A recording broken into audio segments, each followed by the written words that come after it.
All right, let's get this show on the road. Well, thanks everybody. Hello and welcome, and thank you for joining today. I'm Dwayne Paulson. I'm the co-chair of the National Flood Association Claims Committee with Mike Morgan. He's my co-chair.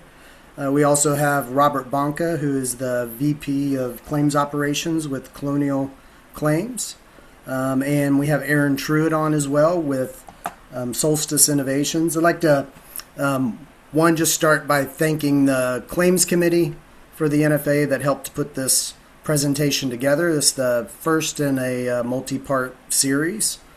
I did want to pay special thanks to Aaron Truitt and Solstice Innovations for helping put together the actual presentation video that you'll be watching here. Towards the end, Robert and Mike and I will join to answer any questions you may have around the claims process. So again, we're pleased to welcome you to today's session, Rising Above the Flood. As I mentioned, this is a multi-part series aimed at providing education of the flood claims process and what you need to know to better protect and serve your clients and your book of business. As a brief introduction for those of you who may be less familiar with the National Flood Association, it is a national nonprofit trade organization that works to advance the common interests of the flood risk management community.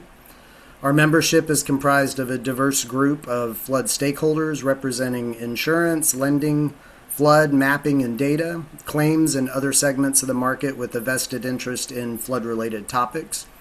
As part of NFA's mission to foster education, open dialogue, and collaboration amongst flood industry stakeholders, we're offering today's session to provide insights into the claims process. So before we begin, we encourage you to enter any questions you may have during the presentation into the chat section on this platform. And also for your reference, we will be providing a recording of this session that will be accessible on demand on the NFA's YouTube channel within the next week or so. With that being said, we're going to get started with the presentation. I'm going to share that and play it, and as I mentioned, we'll be back at the end of that to answer any questions that you may have. Thanks again for joining us.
The National Flood Insurance Program was created by the United States Congress in 1968. For over 50 years, it has provided coverage against damage to structures from the peril of flood. Before we can guide policyholders through a flood loss, it's essential to understand exactly what the NFIP considers a flood. Because clarity here helps agents set expectations, distinguish covered events from non-covered situations, and support clients with confidence when it matters most. According to the National Flood Insurance Program, a flood is defined as a general and temporary condition where water covers 2 or more acres of normally dry land or affects 2 or more properties, including your own. Flooding can occur in several ways. When inland or tidal waters overflow their banks, when heavy rain causes rapid accumulation or surface runoff, or when mudflow, liquid mud carried by water, moves across normally dry ground and enters a property. It can also occur when land along a shore collapses or subsides because waves or moving water have eroded or undermine the ground. Flooding events can happen quickly and unexpectedly, often with little warning. Flash floods in particular can strike almost anywhere. Just 6 inches of fast-moving water can knock over an adult, and 2 feet of water can carry away most vehicles, including SUVs and trucks.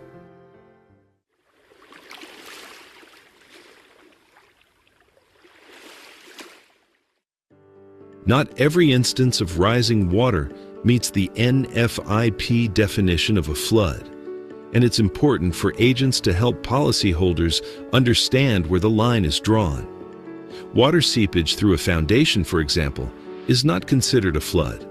When water slowly enters a basement over time due to high groundwater levels, it isn't the result of a sudden flood-causing event and therefore isn't covered by the standard flood insurance policy.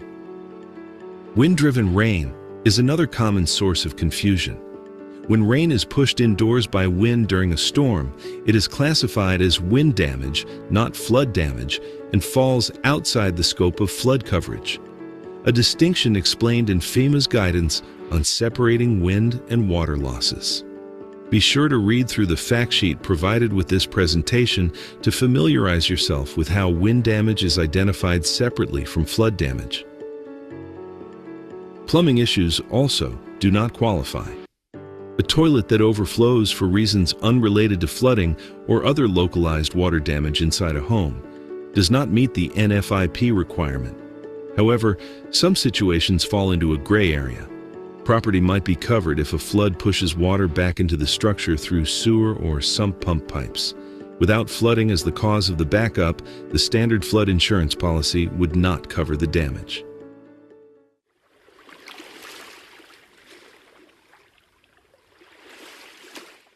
When a flood loss occurs, one of the most important responsibilities of the policyholder is to notify their agent or carrier as soon as the damage is discovered. Early reporting allows the insurer to quickly assign an adjuster who can guide the policyholder through the claims process, including scheduling an in-person inspection or, when appropriate, conducting a remote assessment. If a loss is reported late, the carrier may issue a reservation of rights letter to ensure the policyholder is aware that the delay could affect coverage.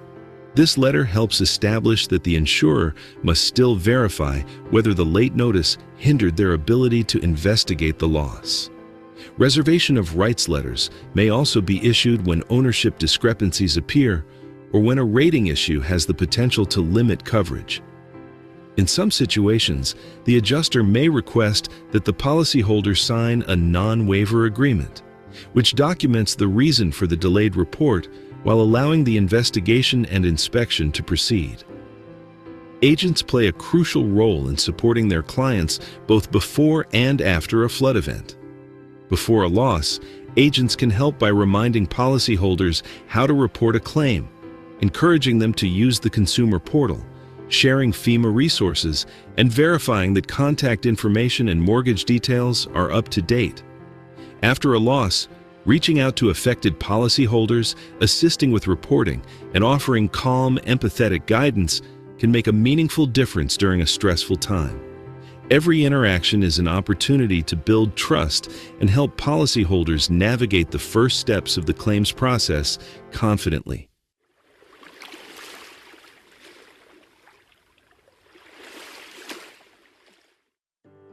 Accurate rating is one of the most powerful ways agents can support a smooth claims experience for policyholders. When a policy is written or renewed, the information represented about the building becomes the starting point for both underwriting and claims handling. These include details about the building's occupancy, foundation type, and other structural elements. If these are correct from the start, the claims process can move quickly and efficiently. But when discrepancies surface during a claim, they can introduce delays, additional documentation requirements, and added stress for the policyholder. Common rating issues uncovered during claims include changes in occupancy, such as a seasonal home becoming a primary residence, or incorrect foundation classifications, which can carry different coverage limitations. A building's foundation can be classified as elevated, constructed over a basement, or built on a slab, all of which may change the cost of the policy. Rating discrepancies can also arise when substantial improvements or renovations have been made to the property but are not represented on the flood insurance policy. In any of these situations, the adjuster or underwriter may need additional documentation to verify the building characteristics, such as photos, elevation information, or occupancy details, all of which can slow down the settlement process. Incorrect rating can also affect claim payments. If a policy has been underpaying premium due to inaccurate information, the claim may be delayed while the rating is corrected. In some cases, additional premium must be paid before the claim can be finalized, reducing the final payout or creating unexpected expenses during an already difficult time. Underwriting may even reform the policy with reduced coverage if the discrepancy is significant. For policyholders, these complications compound the emotional and financial stress of recovering from a flood. Ensuring accurate rating up front helps agents protect their clients, avoid delays, and support a smoother path to claim resolution.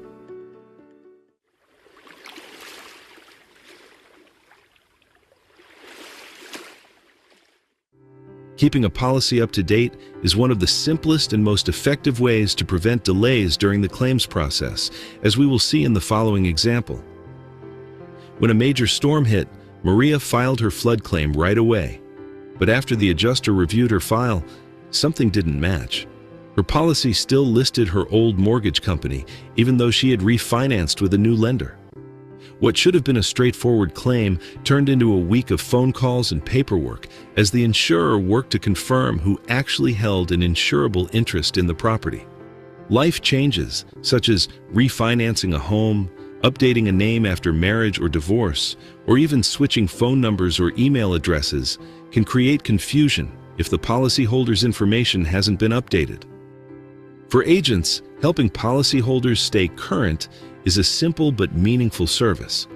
Mortgage changes on the homeowner's policy, including refinances and home equity lines of credit, should prompt updates on the flood policy as well. Named insured changes and basic contact details should also be verified regularly, especially before hurricane season or during renewal conversations. These updates ensure that when a claim occurs, the adjuster has accurate information and can move quickly without needing to pause the process for verification.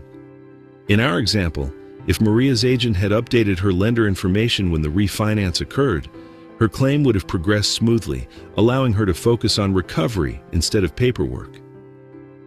Keeping policies current not only protects the policyholder, but also helps agents provide a more seamless and supportive claims experience.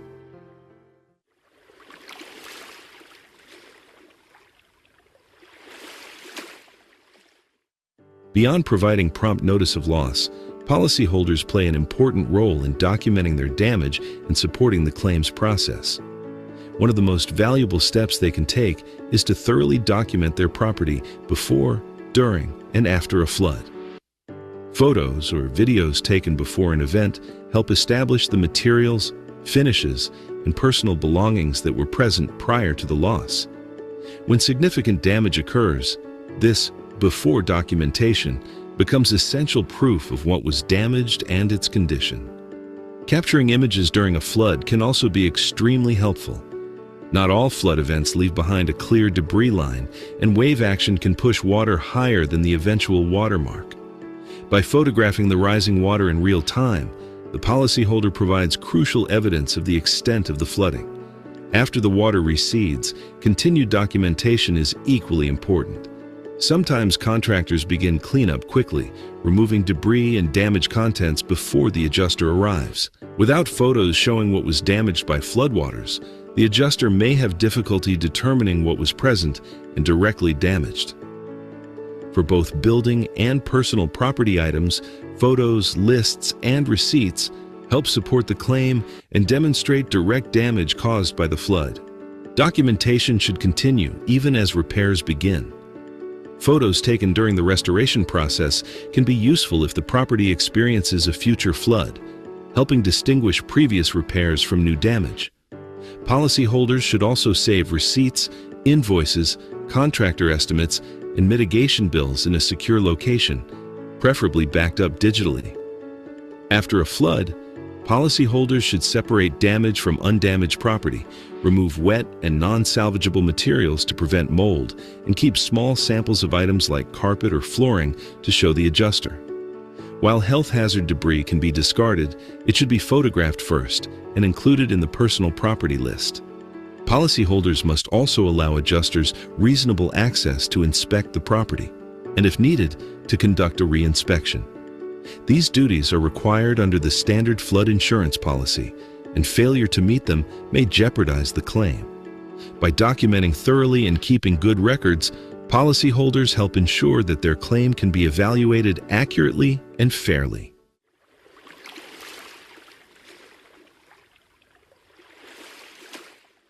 Once a claim is submitted, the adjuster becomes the policyholder's primary guide through the NFIP claims process.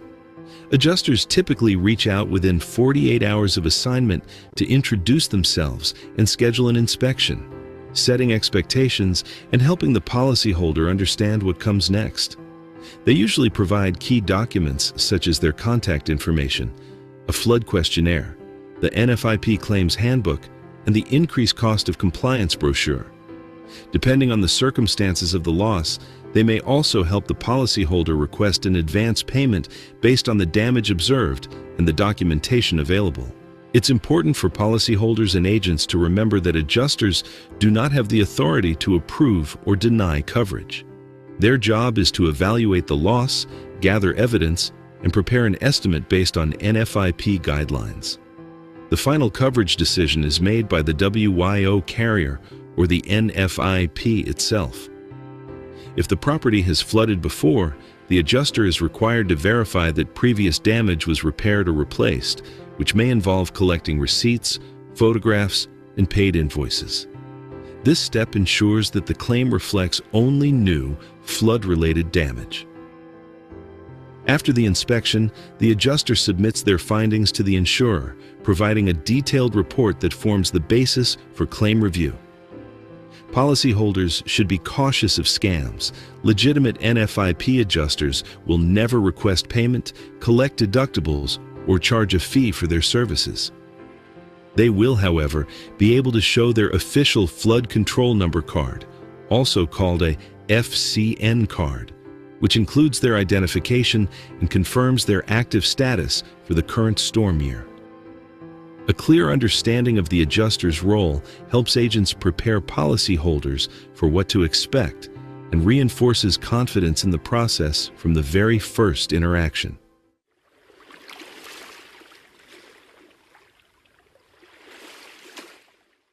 Agents play a vital part in helping policyholders navigate an NFIP loss, and a clear understanding of their role can make the claims experience far smoother for everyone involved. After a disaster, agents should proactively reach out to clients by phone, email, or even an on-site visit when appropriate. They can help clarify what is and isn't covered under the policy, assist in gathering documentation, and ensure the policyholder has realistic expectations, especially for losses occurring in basements or in post-firm elevated buildings within special flood hazard areas. Staying informed about NFIP and FEMA updates, bulletins, and changes to the appeals process enables agents to provide accurate guidance, particularly since FEMA enforces a strict 60-day deadline for filing an appeal after a denial letter is issued. Another important responsibility is supporting policyholders without influencing the outcome of the claim. Agents should encourage clients to communicate openly with their adjuster, but also remind them that adjusters cannot make instant coverage decisions at the door. Agents should be cautious when asked to recommend contractors or mitigation companies, as these recommendations can unintentionally create misunderstandings about coverage or scope. Instead, agents can help protect their clients by offering general guidance and reminding them to verify credentials, contracts, and expectations before signing anything. Agents can also help reduce confusion by preparing policyholders for the timeline of an NFIP claim. A typical flood claim can take up to 60 days, and if an advance payment is needed, the policyholder should coordinate directly with the adjuster. Keeping contact information, mortgagee details, and named insured information updated is essential. Once a claim is reported, changes of this kind may require supporting documentation and slow the process. Ultimately, every interaction is an opportunity to provide clarity and reassurance. With natural disasters often causing both wind and flood damage, policyholders may need to file multiple claims and work with several adjusters. By staying engaged, informed, and supportive, agents help their clients move through the claims process with confidence and avoid unnecessary setbacks.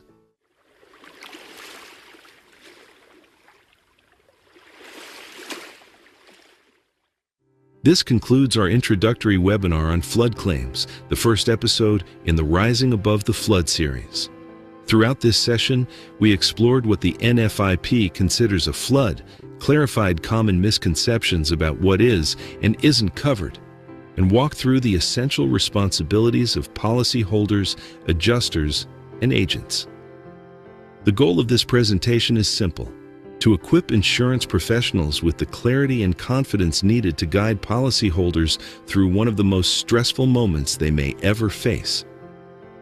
When agents understand the claims process from start to finish, they are better prepared to set expectations, reduce delays, and support smoother recoveries for the communities they serve. Thank you for watching this presentation. We look forward to meeting with you again for the next episode of Rising Above the Flood, where we will build on this foundation and continue strengthening your understanding of NFIP flood claims.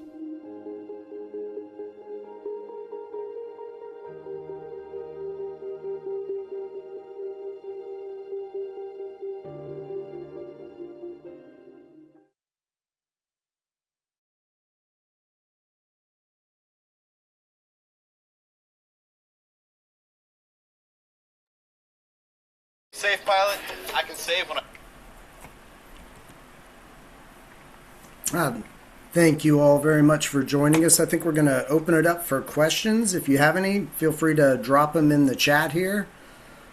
And Mike or Rob or myself will answer those for you.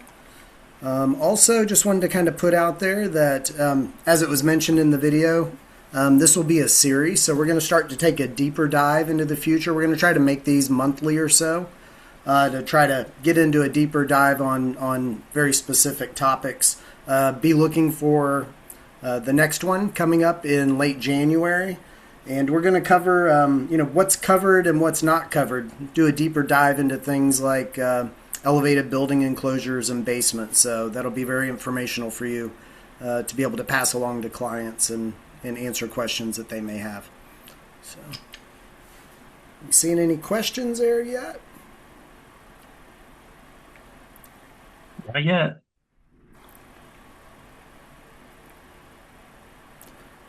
Thank you, Elaine, for the comment. Yeah, I'll make sure that I wanted to make sure that we kind of remind everybody that the NFA's 2026 annual conference will be held March 15th through 17th in fabulous Scottsdale, Arizona once again.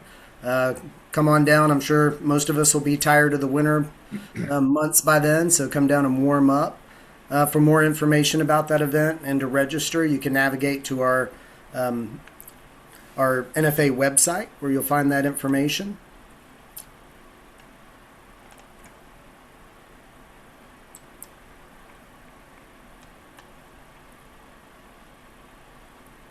Looks like we have a question about will we be covering properties in the name of a trust? It's a good question. We can definitely, I'll jot that down, and the claims committee will make sure we raise that as a topic and see what we can put together on that.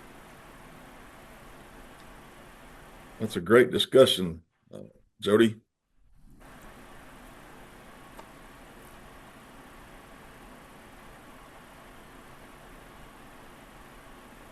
Maybe chat about some challenges that we face as adjusters related to decisions made at policy placement. So that's a good one.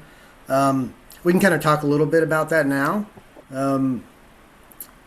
Mike, Rob, what are a couple things that we run into, our adjusters run into when they're out there in the field looking at trying to help a policyholder with their claim and running into issues maybe with some, underwriting or something that transpired?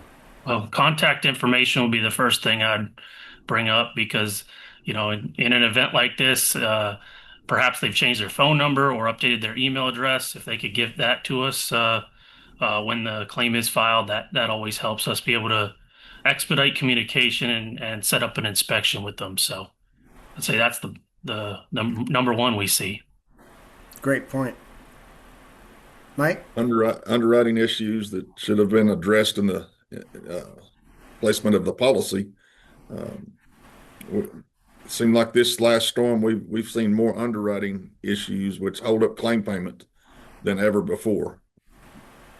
Yeah, it can be a pretty complex environment when you're writing a policy. So, understanding all those nuances and how to get that appropriately rated up front. And then I guess I'll tag on to that and kind of say, changes that I think we addressed that in the video somewhat, but changes that may take place after the policy is placed. It can be mortgage companies, mailing addresses, named insureds, those kind of things that may change over time.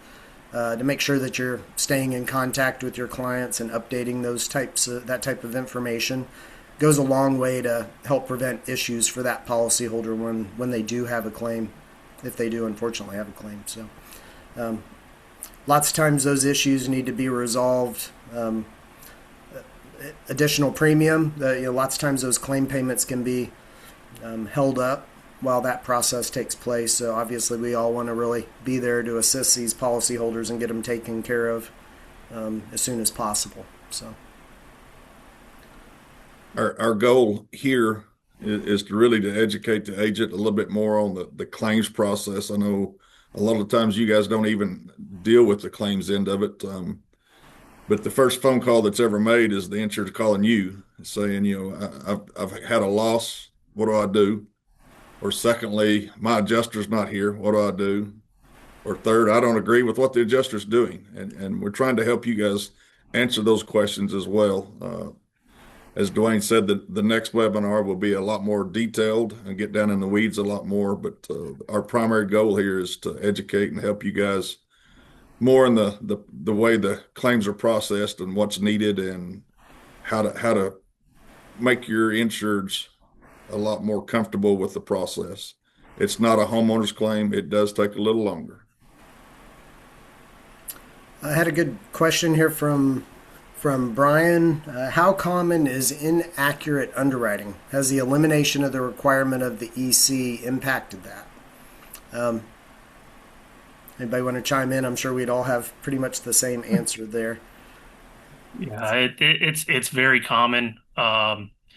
In an elevated building, a lot of times the insured isn't really fully understanding that they have an elevated building. When you take a step or two up, they think that's not considered elevated, but in the flood industry, it is. So, we've got to make sure we've got underwriting right, and we've got to get the underwriting working on it as soon as we find out. As soon as the adjuster is out there to see it and report on it, then we want to get that expedited. Yeah, and segue in there too. Even though the ECs aren't necessarily required for rating anymore, from a claims perspective, there are times when those are very important.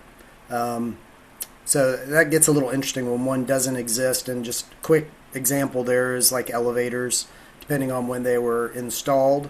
Lots of times, certain equipment that's below the BFE is not covered or it's limited. So it's very important to kind of understand that relation, and the EC is what we used to rely on heavily for that. So sometimes there's actually cases where you have to go out and get an EC after the fact to assist in making that determination so you know what's covered and what's not covered. And that elevator equipment can be, as we all know, very expensive. So it's a lot riding on that. There was a comment about having agents identify multiple buildings on the loss notice. Did you cover that, Dwayne? I did, and that's a great one, though. I know we've all seen that. Very important because for instance, you get out there, I can tell you 1,000 stories. You get out there and it's rated as a single story with the basement, and you get out there and all that's there is a 2-story that's elevated or something of that nature, right? Or multiple buildings, and trying to determine which building is actually insured can be problematic sometimes. So we typically look to that rating information. It's really important to note, I guess the takeaway there is the flood policy covers one building per policy. So it's not the location you're insuring, it's the structures. So very important to know that as an agent. You wouldn't want to get caught where you're thinking you're insuring, 3 buildings on site and you're not. And there's some variances to that. Mike, you want to speak a little bit about like detached garages? I was fixed to say you can have the instance of a detached garage, and then they have a shop that's on the same property as well, and they assume that shop is covered. It's not. Another instance on a commercial property, you have the old motor ends that is horseshoe shaped, but there's actually 3 separate buildings because they're not connected by continuous roof line. They would have 3 policies on that property. Yeah. Unless they are connected. If they're connected, then we can go with one policy. Yeah, that'd be a good one for us to deep dive into future sessions of this series for sure. I had a comment here. As the agents are also helping their policyholders, the agent should emphasize the importance of a properly signed and submitted proof of loss. So yeah, it's very important. The program requires a signed proof of loss and documented proof of loss. So again, something we can probably dive into. Mike, it looked like you were going to say something. I really want to plug on our next webinar because we're going to do a deep dive into what is required, and the proof of loss is part of that deep dive and why. So we urge everybody to join the next one to be more detailed. And there's another question about time frame for an adjuster to get out there. Again, that's going to come down to what kind of an event, size of an event, accessibility. But generally, we have the adjuster contact the insured within 24 hours is our goal. So, and get out there obviously as soon as possible. But that's all going to come down to the disaster that we're dealing with at the time. Yeah, lots of times you can't access it. We get Iowa. In fact, we were just talking about one. I'm sure if you've been watching the news, you've seen the flooding in Washington and in the Northwest. So flooding doesn't just happen during hurricanes and tropical storms. Washington's got some pretty severe flooding and mudslides and stuff going on right now. There are some that are in remote locations that are hard to access, or they're prevented from accessing because the roads are out, those types of things. So yeah, a bit of that and policyholder availability that can come into play there as well. Yep. I'm loving all these questions. This is great. Clarity on what structurally makes a second structure attached, roof line versus load bearing. So there's an acronym out there that you can. It's called, I think it's REALS, right? Roof lines, elevated walkways, walls, that type of stuff. You can get more detail on that from the policy itself or the claims manual. But yes, there's some nuance to that where if you're looking at multiple buildings, that there are certain connectors that allow them to be insured as one structure, or you can have two policies on them. Yeah, and that's at the policyholder's decision there. So it's an important nuance to know, though, because it's one, if you truly have if you can insure it as 2, it may be better for them to have 2 different policies because of the coverage issue. Earlier we mentioned detached garages. That is one of the cases where for dwelling policies, if you have a detached garage, you can choose to apply up to 10% of your policy coverage on building to that. Again, that it reduces your coverage a bit, but there's also certain instances where if it's used for farming purposes or you have an office or living space in that where it negates that coverage for it. So it would be prudent to offer a standalone policy on that structure. And as agents, you really have to understand in that detached garage, if there's a living quarters in it and what stipulates to be a living quarters, and is it big enough to get a car in? I've seen that question. Yeah. There's a lot Is to it go over. motorcycle parking, et cetera? And Yeah. the bright line rule for federal flood is you have to be able to park a car in it first and foremost. So, so many notes here. It's exceptionally important to have a policyholder take photos of their damage prior to the adjuster's inspection. Always true. Yeah, it's very important to notify policyholders to make sure that they're documenting their loss. People really want to get started on getting all that wet material out and starting to clean up after an event. So it's really important that they document that. And it can really put it in perspective to the carrier. When they see that extent of how high the water was inside, and it just helps. It helps put the entire claim in perspective.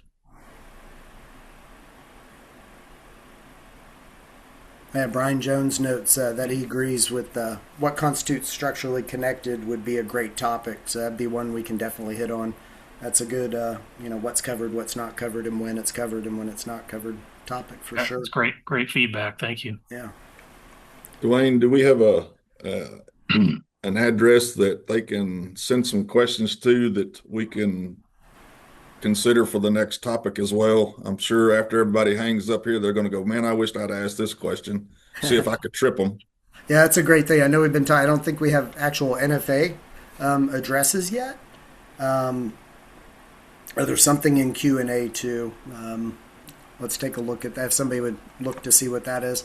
Yeah, there's a question on the piggyback on the detached garage, and a commercial policy doesn't extend coverage to detached garages. That's correct. So That's correct. It's written under a GP policy, a general property policy. There is no additional structures coverage. So you can't take 10% for other outbuildings. That's a great point. Sure is. Somebody notes Layla's questions. I'm sure she would thoroughly enjoy receiving all those questions and suggestions, which would be fine. You feel free. I mean, I can pass mine out. It's Dwayne at adminstrat.com if you have suggestions or questions, and I'm sure Mike or Rob probably wouldn't mind providing theirs as well. Mine's pretty simple. Mike Morgan at advadj.com. Adam David Victor, AdamDavidJohn.com. Mine's R Bonka BONKA at colonialclaims.com. Yeah. And mine, Dwayne DUANE at adminstrat. Any other questions? See? Awesome. Agree with one of the notes there that, when the claim's called in, make sure we get the most current email address and current contact information for the insured, cell phone, home phone. If their home's, damaged beyond living, they can't live there. You might even obtain their addresses where they're going to be relocated if possible. Great point. And some of those additional resources you might be able to provide to them too when they're making contact with you is, if it's already out there, major disasters, there's typically some type of disaster assistance hotline set up, whether that's federal or local, that you can pass along to them as well, just to make sure that they're getting any additional help that they may have. One of the things that we saw major hurdles as well was mortgages either being paid off or have changed to a different mortgage company. Need that documentation as quick as we can. When the adjuster shows up to inspect the property, that's a great time to let them know, hey, I've changed from Amarillo National to Chase Bank, lower rates, etc. We need that information because they will not release funds until that answer is corrected and we have documentation. And it's not just a payment book. Looking for the contract if possible. Yeah. That's a good. We'll again, lots of details, but Mortgage companies are considered policyholders as well, and if there is a known mortgage company or lien holder, they are included on the building checks, not necessarily on the personal property contents checks, but on the building for sure. So it's important to have the correct one, because even if you get them a check and you get it in their hand, they may not be able to execute it, and they'll need to, get that void and reissued, which again is a time issue for these policyholders that really need to get money in their hands. And to Mike's point, getting it up front, especially for advance payments, which we really strive to help the policyholder to get them started on their journey to recovery. Very important to have some of that information up front. Since you brought up the advance payments, and we're probably getting way ahead of our next webinar, but if we're going to do an advance payment, we usually look at the contents coverage, hopefully to cover the advance, because if we advance, say, $15,000 on the building policy, and they have a mortgage, there's a possibility that the bank would not allow those funds to go to the insured. If it's advanced on the contents, that would go straight to the insured, and they don't have to go to the bank to have it signed off on. Did I say that correctly, Dwayne, or any better to put it? No, that was good. That was really good. All right. Well, looks like the questions have slowed down. Now it looks like Layla's good with passing on stuff. So again, any of the email addresses, it'll get back to us for sure. Use ours or Layla's, the NFA address, and we'd love to hear any feedback that you guys have about the video presentation, about future topics you want to hear about. We'd love to hear about it, so we make sure we get those put in. All right. Spread the word, and let's get more people involved. Yeah, come on out to the annual conference. Like I said, not only is it beautiful weather, but you'll get a couple days of awesome information. Not just about claims. Like I said, this organization is all parts and pieces of flood insurance and those other related entities around it. So, yeah, come on out and learn about it. We'd love to have you. Thanks for joining us. All right. Well, with that, we'll end it, and we look forward to keep an eye out. We'll be getting something out here soon for the one for late next month. Happy holidays, everybody. Thanks, everybody, for joining. Thank you.